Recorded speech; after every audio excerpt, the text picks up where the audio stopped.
अस्सलाम वालेकुम प्यारे बच्चे, कैसे हैं। आज हमारे पास 9th क्लास की एक्सरसाइज 1.3 का हमारा क्वेश्चन नंबर 1 है कि matrices are conformable for addition.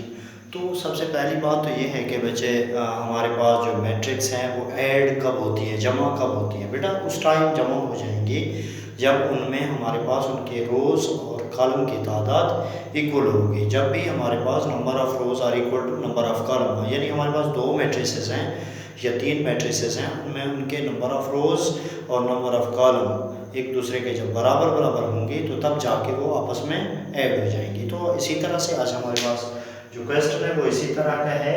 अब देखिए हमारे पास ये पहला है ए, इसके में हमारे पास दो रोज और दो कॉलम है। अब ऐसी हमने मैट्रिक्स ढूंढनी है। यहाँ हमारे पास इन सब में से कौन सी ऐसी मैट्रिक्स है जिनके दो रो और दो कॉलम है, उसको हम बताएंगे ये हमारे पास कंफर्मेबल एडिशन है। तो अब हम देख सकते हैं यहाँ हमारे पास दो रो और एक कॉलम है, ये नहीं हो सकती ऐड। तो ये देखें इनमें तीन रो और दो कॉलम है, ये भी ऐड नहीं हो सकती।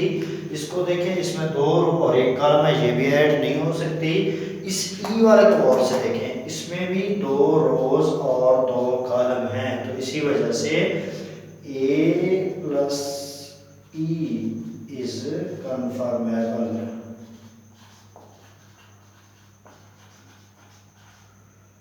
एडिशन।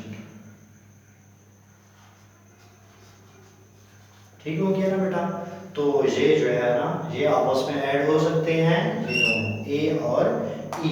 तो अब इसी तरह से इसको देखें बच्चे, ये हमारे पास क्या होगा, तो ये भी इसमें देखिए हमारे पास यहाँ दो रोज और एक कॉलम है।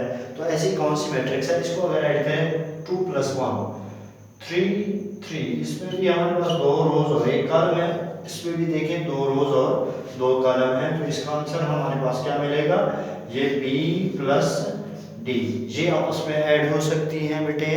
तो इसी तरह से अब इसको थोड़ा देखेंगे कि इसमें तीन रोज और दो कॉलम, ये देखें हमारे पास तीन रोज और दो कॉलम है। तो इसी तरह से इसका हमारे पास आंसर होगा C plus F is confirm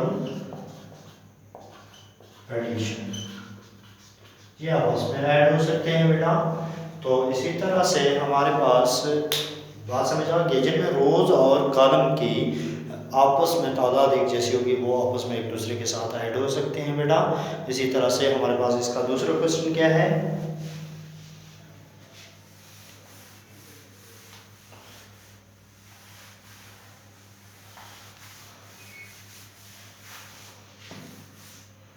हमारे पास क्वेश्चन 2 है बच्चे। उनमें से उसने कहा find the additive inverse, find the matrices additive inverse.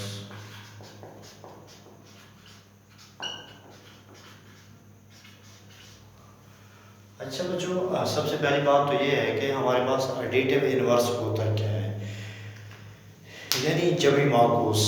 अब बेटा जमी माकूस हमेशा 0 होता है और मल्टीप्लिकेटिव इनवर्स हमेशा 1 होता है। तो इसी तरह से हमारे पास यानी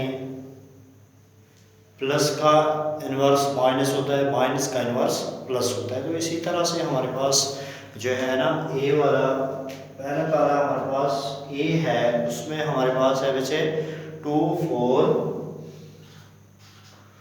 2 4 -2 और 1। तो बच्चों इसका हम एडिटिव इनवर्स निकालते हैं, तो हमारे पास ये प्लस में है तो ये माइनस में तब्दील हो जाएगी। तो इसी तरह से यहाँ भी इनका भी इनवर्स हम लेंगे 2 4 -2 और 1। तो इसका मतलब इस माइनस को अंदर मल्टीप्लाई करेंगे तो minus A is equal to ये -2 -4 + 2 और माइनस का 1, इसका ये आंसर मिल जाएगा हमें। तो इसी तरह से हमारे पास बच्चों b इज इक्वल टू हमारे पास है कौन सी मैट्रिक्स है, b इज इक्वल टू 1 0 -1 1 0 -1। तो इसी तरह से हमारे पास है 2 -1 एंड 3 2 -1 एंड 3 हमारे पास है और -3 -2 एंड 1, 3 एंड माइनस हमारे पास 2 एंड 1।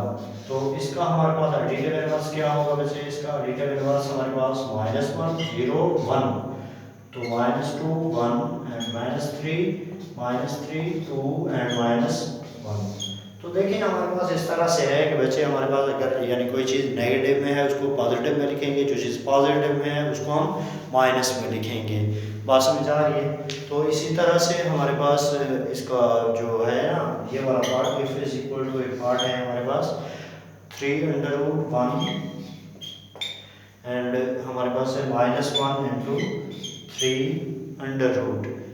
तो ये हमारे पास यहाँ 3 नहीं है, 2√है बेटा। तो इसका हम इन्वर्स निकालेंगे। ये -3√, ये -1, ये माइनस में है तो +1 हो जाएगा, ये -2√, हो जाएगा। इसका ये आंसर हो जाएगा। तो इसी तरह से 9th क्लास आप लोगों को आज का जो लेक्चर है अच्छा लगा होगा, तो मेरे चैनल को ज़्यादा से ज़्यादा सब्सक्राइब करें आप सब बच्चों का। थैंक यू, शुक्रिया।